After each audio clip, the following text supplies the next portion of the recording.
Fawad Mustafa cricket तज्ज़ियाकार हमारे साथ मौजूद हैं। फवाद साहब बहुत शुक्रिया, पाकिस्तान ने मैच जीत लिया है, वो भी 9 विकेट से। जी बहुत बहुत मुबारक हो पाकिस्तानी शायरीन को। बड़े अरसे बाद पाकिस्तान ने होम सीरीज जीती है और जिसकी उसकी जितनी भी तारीफ की जाए कम, और ख़ास तौर पे हमारे स्पिनर्स नुमान लतीफ़, साजिद खान और कामरान गुलाम ने जो पिछले टेस्ट मैच में इनिंग खेली थी, तो ये टीम में वापस आए थे और उन्होंने आते ही जो कुछ किया है आज की वजह से पाकिस्तान की सीरीज जीत सका है। फवाद साहब, जिस तरीके से हम देख रहे हैं कि स्पिनर्स का जादू चल रहा है, आप नहीं समझते कि स्पिनर्स को बहुत पहले ले आना चाहिए था? क्योंकि इससे पहले भी हमने देखा बहुत अच्छी कारकर्दगी, और अब भी हमने देखा कि नुमान अली और साजिद खान की बहुत अच्छी परफॉर्मेंस। देखिए, हमारे लिए जो क्रिकेट चलाने वाले थे पहले टेस्ट मैच से पहले, उन्हें इस चीज का अंदाजा ही नहीं था, और ये उन सब से सवाल होना चाहिए उनकी नालायकी पे, जिसकी वजह से हम बांग्लादेश की सीरीज भी हारे और पहला टेस्ट भी हारे। आकिब जावेद टीवी पे आते हैं, वो आके यही बात करते हैं कि इंग्लैंड को हराना क्या मुश्किल है, हम स्पिन विकेट बनाए और हम उन्हें हरा देंगे। तो हम बहुत से लोग मजाक भी उड़ा रहे थे और उनके जहन में भी नहीं था, लेकिन वो आए, उन्होंने वही काम किया, स्पिनर्स को वापस लेके आए, विकेट्स उसी हवाले से पिचेस बनाने में मदद की, और आज देखेंगे सूरत हाल है। तो एक आदमी के आने से कितना बड़ा फर्क पड़ गया कि ये वो खिलाड़ी जिनको घर भेज दिया गया था पहले टेस्ट मैच से पहले कि जी ये फिट ही नहीं है खेलने के लिए, वही सबसे ज्यादा फिट नजर आए। तो सवाल उन्हीं लोगों से होना चाहिए जिनकी वजह से हम बांग्लादेश की सीरीज हारे और पहला टेस्ट मैच हारे। अच्छा फवाद साहब, हम सिर्फ बॉलिंग का ही जिक्र नहीं करेंगे, बैटिंग की भी अगर बात करें तो हमारी बैटिंग अभी भी जो टॉप ऑर्डर है वो इतना स्ट्रांग नहीं जितना होना चाहिए। जो इंग्लैंड का है वो हमारा अभी तक लेवल नहीं हो पा रहा है। सर, इंग्लैंड का टॉप ऑर्डर तो आप देख रहे हैं पिछले 2 टेस्ट मैचेस में क्या हुआ है। आप कैसे कह सकते हैं कि हमारा टॉप ऑर्डर बेहतर नहीं है? अगर उनका टॉप ऑर्डर बेहतर होता तो वो हारते। सर, 112-15 रन पे टीमें आउट हो रही हैं, तो हम तो इस कंडीशन में बहुत अच्छा खेले। हमारा सऊद ने भी 100 किया, कामरान गुलाम ने भी 100 किया। इन कंडीशंस की बात कर रहा हूँ। आप ऑस्ट्रेलिया साउथ अफ्रीका चले जाएंगे तो फिर बात कुछ और होगी, लेकिन इस वक्त तो हमारा टॉप ऑर्डर इंग्लैंड से ज्यादा अच्छा खेला है। हमारे मिडिल ऑर्डर ने परफॉर्म किया है और ओपनर्स ने भी बीच में परफॉर्म किया है।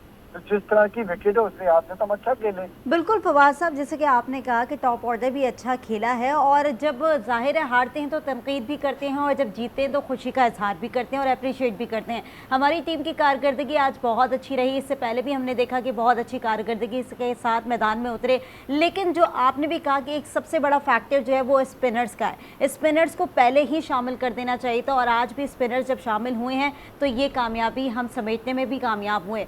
लेकिन यहाँ आपने कहा कि जब उनका मेडिकल कराया जाता है तो वो अनफिट उनको करार दे दिया था, मेडिकल में अनफिट करार दे दिया गया, और आज इतनी बेहतरीन परफॉर्मेंस। आप नहीं समझते कि इस तरह से बहुत ऐसे खिलाड़ी मौजूद हैं जिनको शामिल करना चाहिए?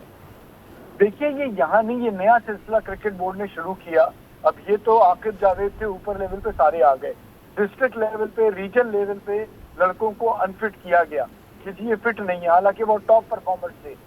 तो ये गलतियां हुई, और ये किस किस्म का फिटनेस टेस्ट है कि जिसमें एक लड़का फिटनेस टेस्ट में तो फेल हो रहा है और यहाँ पर 5-5 दिन बॉलिंग भी कर रहा है, बैटिंग भी कर रहा है। तो ये सवाल होना चाहिए, भाई टेस्ट क्या ले रहे थे? जिस टेस्ट में बंदा फेल हो जाता है और प्रैक्टिकल में पास क्या आता है, बल्कि टॉप करता है। अच्छा फवाद साहब, अगर हमारी जो चेंजेस हमने किए हैं ये चेंजेस वक्त रहते हुए हो जाते तो ज़्यादा बेहतर होता। इससे पहले वाले सीरीज़ में अगर ये चेंजेस हो जाते तो बेहतर होता। आपने जैसे इससे पहले भी जिक्र किया था कि आंखें खुली हैं मगर देर से खुली हैं, ये पहले खुल जाती तो ज़्यादा बेहतर नहीं होता? ये ऑब्वियसली बिल्कुल ठीक बात आप कर रहे हैं। आप बांग्लादेश की सीरीज ही ना हारते, आपने तो काफी देर की। अब काश हमें अकल पहले आ जाती, लेकिन मसला सारा ये है कि अब वही लोग, इतने बड़े बड़े मेंटोर सारे लोग आए। सवाल सिर्फ उनसे यही बनता है मेरा कि भाई आप लोगों को क्या अंदाजा नहीं था कि स्पिनर्स के साथ आप सीरीज जीत सकते हैं? आप किस सूरत में घास वाली विकेटें बना रहे थे जबकि आपके पास इतने अच्छे स्पिनर मौजूद थे? और हमारे एक कोच ने ये कहा कि जी हमारे पास तो स्पिनर ही नहीं जो 20 आउट कर सके। 20 आउट का तो मसला आ रहा था। अब जिसने अगर कहा है 20 आउट नहीं कर सकते, हमारे पास तो स्पिनर ही नहीं है, तो सवाल तो सबसे पहले उससे होना चाहिए। तो वो फवाद कॉल साहब, बिल्कुल बिल्कुल सही बात है आपकी। और जिस तरह से आपने कहा कि सवाल तो होना चाहिए, लेकिन आपने स्पिनर्स की बात की, आपने कहा कि बॉलिंग लाइन हमने देखी है कि हमारे पास बहुत अच्छे बॉलर्स इस वक्त मौजूद हैं, लेकिन अगर बैटर्स की बात करें तो बहुत अच्छे बैटर्स भी ऐसे हैं जो कि पीछे की तरफ बैठे हुए हैं। अगर उनको आगे लाया जाए तो जो मिडिल ऑर्डर है, जो हमारा अपर ऑर्डर है, वो भी दुरुस्त हो सकता है कहीं ना कहीं। देखिए, ये हल्की हल्की चेंजेस होती है ना जब आप परफॉर्मेंस देते हैं। ये जितने भी लड़के हैं ये आपके फर्स्ट क्लास के परफॉर्मर हैं, फर्स्ट क्लास क्रिकेट के परफॉर्मर हैं। आपने उनको लेके आए, उनको चांस दिया, उन्होंने परफॉर्म किया। तो जो आपका क्राइटेरिया सिलेक्शन था वो ये था कि जी जो लड़के रेड बॉल क्रिकेट में अच्छा करेंगे वो टीम में आएंगे। तो यही आपने किया। पहले बीच में आप करते ही हैं कि जी 20 ओवर की या PSL की परफॉर्मेंस में आप रेड बॉल की क्रिकेट में सेलेक्ट कर लेते हैं, तो उसका फिर आपको नुकसान उठाना पड़ता है। तो आपने अच्छे डिसीजन लिए, ईमानदारी से उन लड़कों को लेके आए जो उनका हक था, और आप देख लें नतीजा आपके हक में निकल आया। सारा फैसला जो है ना वो कि आप कितनी ईमानदारी से फैसला करते हैं और जो ये सिलेक्शन करने वाला शख्स है वो कितना ईमानदार है। ठीक है, फवाद साहब हमारे साथ मौजूद रहेगा। आसिफ खान हमारे साथ मौजूद हैं, क्रिकेट एनालिस्ट। आसिफ साहब, बहुत शुक्रिया आपके वक्त का। पाकिस्तान ने ये सीरीज़ होम ग्राउंड पे अपने नाम की है और बहुत अच्छी बॉलिंग का मुजाहरा है। स्पिनर्स ने काफ़ी, अगर हम बात करें तो बहुत अच्छा उन्होंने अपना हिस्सा डाला है। कैसे देख रहे हैं जीत को? देखें, जीत को कैसे देख रहे हैं ये तो सवाल बड़ा आमियाना है। जीत को तो हम अच्छी तरह से देख रहे होंगे, लेकिन इसकी वजूहात पर अगर बात करें तो वजह इसकी पिच जो बनाने वाले हैं पाकिस्तान क्रिकेट बोर्ड ने जिनको रखा था जून में, नील साहब, उनका बड़ा किरदार है। आकिब जावेद का यकीनन है क्योंकि he is calling the shots. Aqib Javed, उनकी टीम ने कहा होगा कि ऐसी पिच बनाओ, लेकिन ऐसी पिच बनाने वाले को क्रेडिट मुझे लगता है कि देना चाहिए कि जून से अब तक पाकिस्तान क्रिकेट बोर्ड के साथ हैं। उन्होंने ही बांग्लादेश के खिलाफ भी पिचेस बनाई थी, वो भी पाकिस्तान क्रिकेट बोर्ड के कहने पर बनाई थी। उनका नतीजा आपके सामने है। लेकिन इसके बाद जो सूरत हाल आती है, वो जो बॉलर्स हैं साजिद और नुमान, उनकी परफॉर्मेंस की जो जितनी तारीफ की जाए कम है। लेकिन क्या उन्होंने शान मसूद को बतौर कप्तान मतलब बहुत आसान काम नहीं कर दिया था कि उन्होंने सारे ओवर ही नुमान से करवा लिए, सारे ओवर ही साजिद से करवा लिए। मतलब बाकी किसी को मौका नहीं मिला, या बाकी कोई उसको उस तरह से पिच को इस्तेमाल नहीं कर पा रहा था, या तो मुझे नहीं पता एतमाद था या नहीं था। लेकिन all said and done Pakistan की परफॉर्मेंस, मतलब इतनी अच्छी परफॉर्मेंस तो मुझे याद नहीं पड़ता कि कभी दी हो पाकिस्तान ने। और पाकिस्तान के स्पिनर्स तो मुझे याद नहीं पड़ता कि तौसीफ अहमद और इकबाल कासिम के बाद कोई स्पिन दो ऐसा आया हो जिसने इस तरह की परफॉर्मेंस किया हो। और बहुत इनके पीछे दुख भरी कहानी है।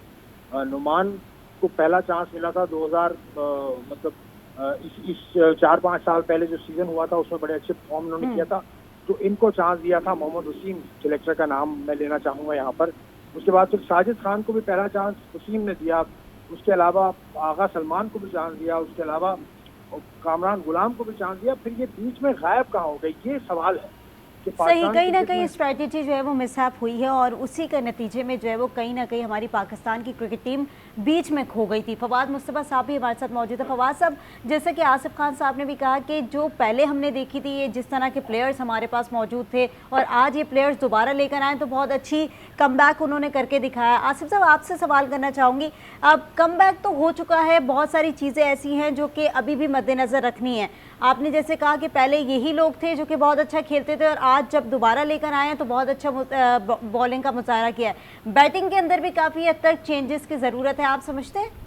जी, बहुत अच्छा आपने पॉइंट उठाया। मैं इस तरफ आ रहा था कि बैटिंग पाकिस्तान की खासतौर से टॉप ऑर्डर, वो चाहे बाबर आजम टीम में हो या ना हो, परफॉर्मेंस वही रहती है। साइम अयूब की परफॉर्मेंस आपके सामने है, अब्दुल्ला शफीक की परफॉर्मेंस आपके सामने है, शान मसूद जो कप्तान है उनकी कारकर्दगी आपके सामने है। सिवाय आगा सलमान के, वो तो 7वें नंबर पर बैटिंग के लिए आते हैं, उनको मैं नहीं दोष देता। लेकिन टॉप ऑर्डर पाकिस्तान का हमेशा से वनरेबल रहा है। और ये अगर जो विकेट स्पिन के लिए अगर मुवाफिक होगी तो पाकिस्तान की बैटिंग को मुश्किल होगी। पिछले 3 कायद-ए-आज़म ट्रॉफी के सीजन आप देख लें, 3 या 4 सीजन 2019 से लेके अब तक, तो वहाँ जो टॉप विकेट टेकर है वो स्पिनर है। पहले में नुमान थे, दूसरे में साजिद खान थे, तीसरे में ये जाहिद महमूद थे। उसके बाद भी आपके स्पिनर्स यानी कि तंग करते हैं डोमेस्टिक सतह पे भी। तो पाकिस्तान को स्पिन खेलने में भी मुश्किल होती है। वो हर जगह पे हमने देखा, अभी बांग्लादेश के खिलाफ भी देखा, उसके अलावा अभी ये सूरत हाल भी देखी। तो पाकिस्तान का top order has been a worrying aspect in Pakistan cricket. तो इसको जरूर देखना होगा। बाकी बॉलर्स ने आपको मैच जिता दिया। इंग्लैंड ने जिस तरह से पहली इनिंग में इंग्लैंड ने जिस तरह से शॉट खेले, इंग्लैंड अब कसूरवार खुद है, क्योंकि ये पिच मुल्तान से तरह से मुख्तलिफ थी। यहाँ स्क्वायर ग्रीन था, तो यहाँ जब गेंद नया होता है, जब तक गेंद ग्रिप भी कर रहा था और जब तक गेंद मूव भी कर रहा था, थोड़ा सा पुराना होता है गेंद, तो जरा मुश्किल हो रही थी बॉलर्स को। ये कल साजिद खान ने अपनी प्रेस कॉन्फ्रेंस में बात की, मैं उन्हीं को दोहरा रहा हूँ कि मुश्किल बॉलर फील कर रहे थे जब गेंद पुराना हो रहा था। तो इंग्लैंड ने काफी ज्यादा रैश शॉट्स खेले, वो बेस बॉल जो उनका स्टाइल है उसको उन्होंने अपनाया, तो उसकी वजह से मैच इतना ज्यादा जल्दी खत्म हो गया, इसकी मुझे तवक्को नहीं थी। लेकिन बहरहाल all credit goes to the Pakistan team. अच्छा आसिफ साहब, हम अब बात करें मैनेजमेंट कमेटी, सिलेक्शन कमेटी के हवाले से, काफ़ी इन चीज़ों के अंदर हम देख रहे थे कि आपस में ही मामला कुछ ख़राब काफ़ी चल रहे थे। हम देख चुके हैं इससे पहले भी काफ़ी सारी चीज़ें जो हाईलाइट हो चुकी हैं। ये जो डिसीजन लिए गए अब काफ़ी बेहतर देखे गए हैं। इस तरह के डिसीजन आप समझते हैं माजी में और लिए जा सकते हैं, मुस्तकबिल में मजीद और लिए जा सकते हैं जो माजी में नहीं लिए गए थे? मैं किस डिसीजन की बात कर रहे हैं आप? अगर आप मुझे बताएं स्पेसिफिकली कि किस जाने पे इशारा है, तो फिर मैं ज़्यादा बेहतर बता। मैं बैटिंग लाइन की तरफ भी बात कर रहा हूँ, मैं बॉलिंग लाइन की तरफ भी बात कर रहा हूँ। बैटिंग लाइन की तो बात अभी हमने कर ली कि बैटिंग लाइन को तो परफॉर्म करने की जरूरत है। टॉप ऑर्डर बैटिंग पाकिस्तान की परफॉर्म नहीं कर रही है। बॉलिंग ने पाकिस्तान की जो काम किया, वो तेज बॉलर्स बिल्कुल पाकिस्तान के पास कोई था ही नहीं। इससे पहले टेस्ट में शाहीन थे और नसीम थे, उनको निकाल दिया। दूसरे टेस्ट में और तीसरे टेस्ट में तो इस एक ही ऑलराउंडर के साथ पाकिस्तान गया था, तो बॉलिंग में तो कोई आजमाइश की जरूरत ही नहीं पड़ी ना। दो ही बॉलर्स आपके काफी थे, साजिद और नुमान। लेकिन ऐसी सिचुएशन कभी कभी आती है कि आपके दो बॉलर्स ही काम कर जाएं, तो ये थोड़ा सा करना होगा, थोड़े अपना पूल बढ़ाना होगा थोड़ा सा। आप देखें कि यंग लड़के आपके पास स्पिनर हैं, मेहरान मुमताज़ है, उसके अलावा और भी लड़के हैं जो स्पिन करते हैं, तो उनको लीजिए, उनका पूल बनाइए। और पाकिस्तान के स्पिन बॉलिंग कंसल्टेंट है, मेरे ख्याल से मुश्ताक अहमद है, जहाँ तक मुझे याद है, अभी तक है या नहीं है, लेकिन एनसीए में उन्हीं के साथ मुआहदा था पाकिस्तान क्रिकेट बोर्ड का। वो काफ़ी इतना कोई बड़ा मुआहदा नहीं है, 365 दिन का नहीं है, लेकिन शायद 100 रोज का है या जो भी है, मैं करेक्ट अभी मुझे सही तरह से याद नहीं है। लेकिन ये काम फिर उनका शुरू हो जाता है कंसल्टेंट साहब का, कि उनको अगर एक बंच ऑफ स्पिनर्स दे दिया जाए तो वो उस पर काम करेंगे। ठीक है आसिफ साहब, अब ज़रा बात कर लेते हैं कप्तान शान मसूद की, क्योंकि उनके ऊपर भी काफ़ी जिम्मेदारी बनती थी तमाम तर चीज़ों की। पिछले भी हमने टेस्ट मैच में देखा जिस तरह से उन्होंने परफॉर्मेंस दी, अच्छा नहीं चल पाते, बहुत मुश्किल से बैटिंग हो रही है, कहीं ना कहीं डिफ़िकल्टीज़ आ रही है, लेकिन ओवरऑल कप्तानी की बात करें, आप क्या समझते हैं किस हद तक कामयाब हो सके?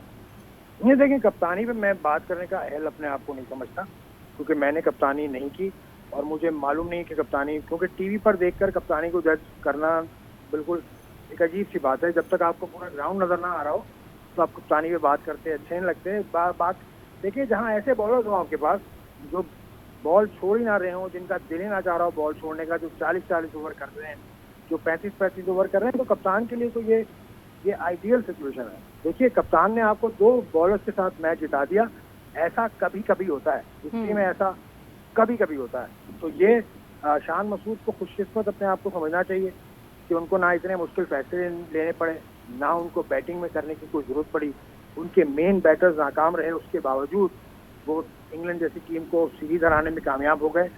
आकिब जावेद का आना ये खुशकुन साबित हुआ पाकिस्तान क्रिकेट के लिए, क्योंकि आकिब जावेद हैं तो बहुत काबिल आदमी, लेवल 4 कोचिंग कोर्स उन्होंने किया है, और वो पाकिस्तान में जितने भी कोचेज अभी आए हैं लोकल, मतलब पाकिस्तानी, उनमें वो सबसे काबिल हैं, क्योंकि वो काफ़ी एक्सपीरियंस भी रखते हैं, यूएई के साथ भी काम करने का, एनसीए में भी काम कर चुके हैं वो 2004-05 में।